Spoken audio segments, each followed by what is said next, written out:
True or false? Leasing a car is a big waste of money. Well, it depends on your situation. There's some basic rules. The basic rules are if you drive less than 10,000 miles or more than 15,000 miles a year, then you should not lease because the sweet spot is between 10 and 15,000 miles because leasing can be your best benefit because you can get a new car every 3 years, you get the best technology, the best safety, all the goodies. You can tell your friends you got a great car. And that can be beneficial to some people. It also depends on your situation. All right, so my dad was a mechanic. He fixed our cars, but I can't even put gas in my car, barely.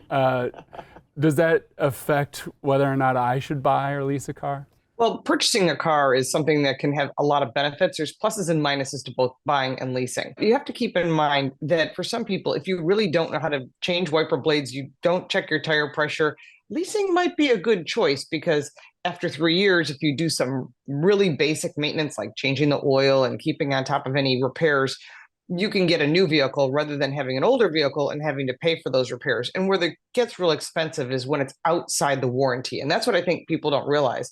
Most warranties are 3 years, 36,000 miles. The German cars are 5 years, 50,000 miles. Some are 40,000 miles. And the Korean cars are the longest with 10-year, 100,000 mile warranties.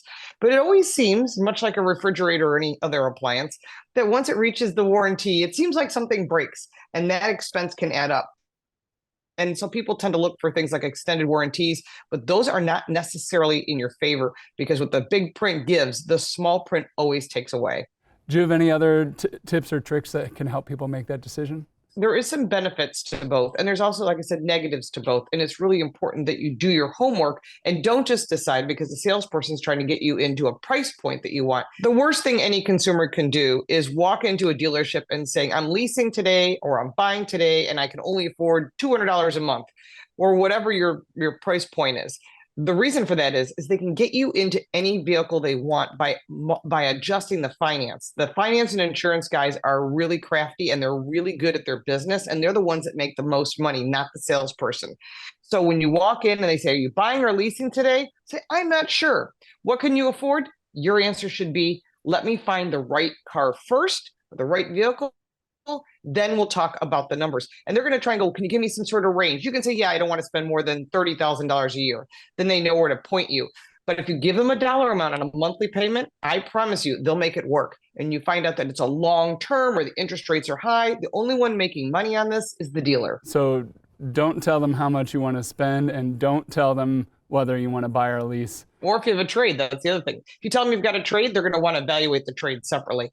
You can tell them about that later. Find the car, agree to a price, agree to a payment number, then say, what if I trade in a vehicle? There is a benefit to trading in your old vehicle, especially if you own it, obviously.